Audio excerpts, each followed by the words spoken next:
बिस्मिल्लाहिर्रहमानिर्रहीम। अनसर्टेनिटी यानी बेयकीनी की सूरत हाल ऑर्डर ऑफ द डे है। यानी हमारी ज़िंदगी में बेयकीनी की सूरत हाल बहुत ज़्यादा बढ़ गई है। हमें कुछ मालूम नहीं होता कि मुल्क में आने वाले 1 घंटे में क्या होने वाला है या 2 घंटे में क्या होने वाला है, क्योंकि जो सियासी सूरत हाल है वो हर लम्हा बदल रही है। इसके अलावा बहुत सारे हाई प्रोफाइल जो केस हैं हमारी सुप्रीम कोर्ट में और दूसरी आला अदालतों में ज़ेर गौर हैं। उनका क्या नतीजा आएगा, उसका क्या इम्पेक्ट होगा, उसका रिस्पॉन्स क्या होगा, ये एक इसकी वजह से एक अनसर्टेनिटी है बिज़नेस में, ज़िंदगी में। एक जो है ना गैर मुतवक्को सी सूरत हाल के लिए हम लोग तैयार रहते हैं। हमें हमारी कंट्रोलेबिलिटी कोई नहीं है, हम चीज़ें हमारे जो अख्तियार हैं उससे बेकाबू होती जा रही हैं। कुछ नहीं कहा जा सकता कि आज बिजली का, पानी का, सुई गैस का, पेट्रोल का, डॉलर का क्या रेट है, कल क्या रेट होगा, कल क्या रेट नहीं होगा। यानी ये हमारे कंट्रोल में नहीं रह गई हैं।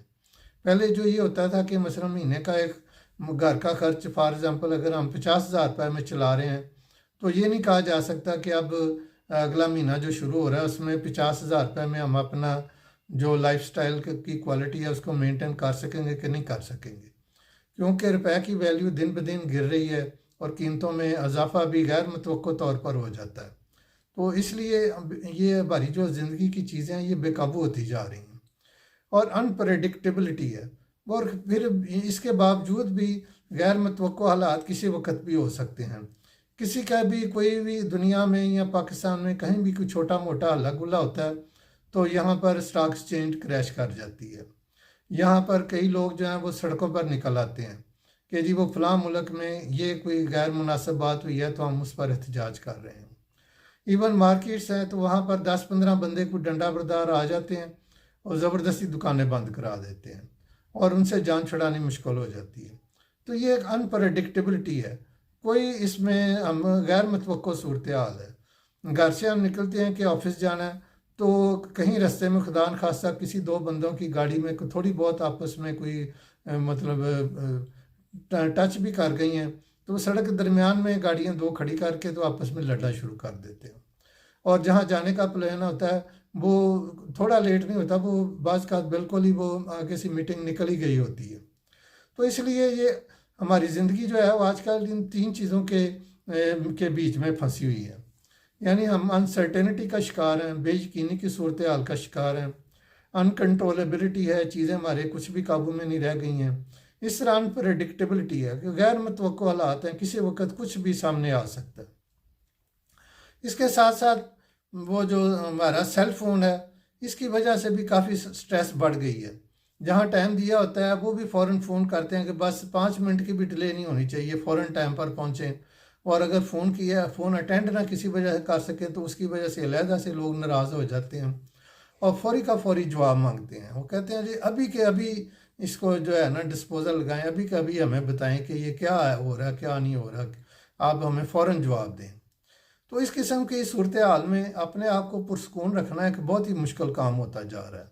हर वक्त स्ट्रेस और टेंशन जो है उसने हमारी ज़िंदगी में एक बस लाजमी जुज़्व सा बन गया। अब ऐसी सूरत हाल में किया क्या जाए कि कोई थोड़ा बहुत तो अपने आप को पुरस्कून रखें, कोई अपनी ज़िंदगी को कुछ थोड़ा सा बेहतर करने की कोशिश करें। इसमें सबसे पहले ज़रूरी यह है कि हम अपने ऊपर काम करें, यानी वर्किंग ऑन मी फर्स्ट। क्योंकि जो बाहर की चीज़ें हैं वो तो हमारे इख्तियार में नहीं हैं, जो गवर्नमेंट लेवल की हैं उसमें हम कुछ नहीं कर सकते। जो लोग अपना आउट ऑफ कंट्रोल हो जाते हैं, सड़क पर हो जाते हैं या गली मोहल्ले में या मार्केट में, वो भी हमारे इख्तियार से बाहर है। तो हम कर क्या सकते हैं, हम अपने आप को ऑर्गेनाइज कर सकते हैं, सेल्फ मैनेजमेंट सीख सकते हैं। इन सब के लिए ज़रूरी है कि हमारी जिस्मानी सेहत बेहतरीन हो और उसके साथ साथ जहनी जज्बाती से जो है वो भी ठीक होनी चाहिए। और इन हालात में अल्लाह के साथ रब्ता कायम करना तो कायम तो हमने हरकत किया ही होता है, लेकिन उसको मज़ीद मजबूत करने की ज़रूरत है। क्योंकि स्ट्रेस की सूरत हाल में हमें सुकून मिलता है तो अल्लाह की याद से ही मिल सकता है। जैसा कि अपना सूरह रात की आयत नंबर 28 में फरमाने बारी ताला का मफ़हूम यह है कि जो लोग ईमान लाए उनके दिल अल्लाह के ज़िक्र से इत्मीनान हासिल करते हैं। याद रखो अल्लाह के ज़िक्र से ही दिलों को सुकून मिलता है। तो इसलिए हमें अपने अल्लाह को भी याद करने की ज़रूरत है कि हम उससे पनाह मांगें ये जो नामुसाइद हालात हमें सामने पेश आ रहे हैं। इसके अलावा हमें चाहिए कि हम अपने घर को और अपने कारोबार को चलता रखने के लिए एक एमरजेंसी फ़ंड कायम करें, जिसमें अपने रूटीन के अखराजात के कम से कम 3 माह के बराबर जो है ना, हमने उसमें एमरजेंसी फ़ंड में रकम रखें और उसको कहीं इन्वेस्ट भी करें और कुछ हमने पहुंच में रखें, ताकि अगर किसी वक्त वो कारोबार बंद हो गया है या कोई एहतजाज हो गया है या कुछ किसी वजह से दुकानें बंद करा दी गई हैं, तो हम अपनी ज़िंदगी को तो चलाने के काबिल रह सकें। तो इसलिए ये एमरजेंसी फ़ंड कायम करना मेरे ख्याल में बहुत ज़रूरी है। और इसके अलावा जितनी ज़रूरत हमें अपने गिरदनवा से लोगों से बना के रखने की अब है, शायद पहले इससे पहले कभी भी नहीं थी। हमें अपने जो महल्लेदार हैं या हमारे जो कारोबार में हमारे साथ शरीक हैं या हमारे जो साथ दुकानदार हैं या ऑफिस में साथ काम करने वाले हैं, उनके साथ एक हारमोनी क्रिएट करने की ज़रूरत है। क्योंकि वो पंजाबी में कहते हैं एक एक ते दो यारा, यानी हम इकट्ठे होकर कुछ हालात का मुकाबला कर सकते हैं। ताहम सुकून की जो इब्तिदा है वो बंदे के अपने अंदर से ही शुरू होती है। और सुकून या पुरसकून होने का मतलब ये हरगिज़ नहीं है कि हर चीज़ परफेक्ट है, क्योंकि ज़िंदगी में परफेक्शन तो है ही नहीं है। इसलिए एडजस्टमेंट ही है। तो एडजस्टमेंट के लिए भी ज़रूरी है कि आपकी पॉकेट में कुछ 4 पैसे हों या आपके पास कुछ सलाहियतें हों जिसमें आपको आने वाली मुश्किलात को डील करने और उनसे निपटने की आपने तैयारी कर रखी हो, क्योंकि किस्मत हमेशा उस बंदे का साथ देती है जिसने पहले से तैयारी कर रखी हो। और ऐसे अवामल जहाँ पर हमें कंट्रोल नहीं है, वहाँ पर उनको कंट्रोल करने की बजाय हमें अपने आप को और अपने बिजनेस को, अपनी लाइफ को, अपनी जॉब को कंट्रोल करने की ज़रूरत है। अपने अंदर पाए जाने वाले बेजा खौफ, डर को दूर करें और छोटी छोटी बातों पर मुस्कुराना शुरू करें।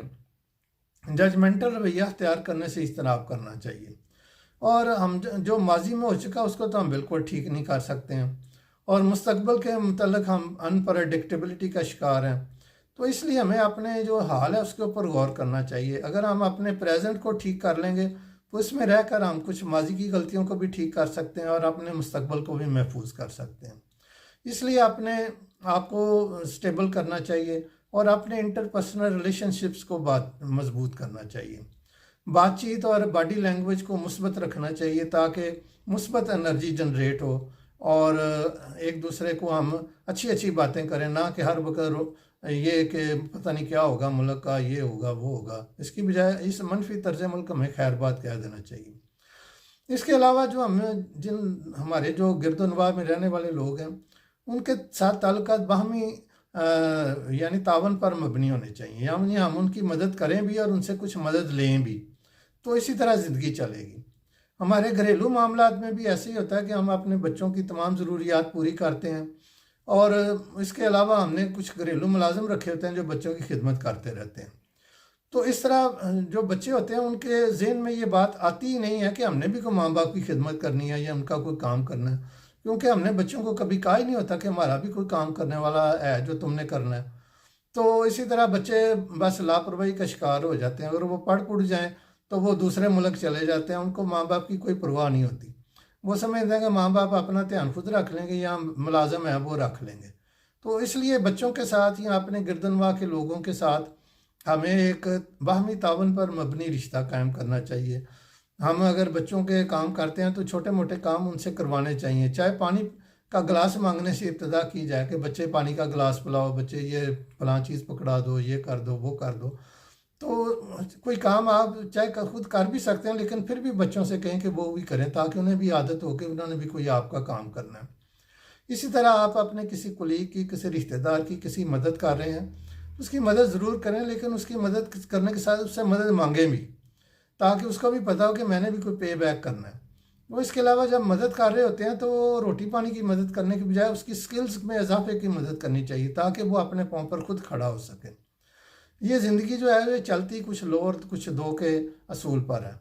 अगर हम इस तरह एक दूसरे के साथ मिलजुल कर ज़िंदगी गुजारना शुरू करेंगे तो उम्मीद है कि इस तरह हम जो मुल्क में या हमारी ज़िंदगी में जो मुश्किल सी सूरत हाल पेश आ रही हैं, कीमतें बढ़ रही हैं, महंगाई बढ़ रही है और आमदनी जो है उसके ज़राए कुछ कम हो रहे हैं, तो इनसे हम आपस में मिलजुल कर एक बाहमी यानी म्यूचुअल कोऑपरेशन के ज़रिए ही इस पर काबू पा सकते हैं और पुरअमन ज़िंदगी गुजार सकते हैं। Thank you very much. रब्बना आतिना फिद दुनिया हसनतम व फिल आखिरति हसनतम व क़िना अज़ाबन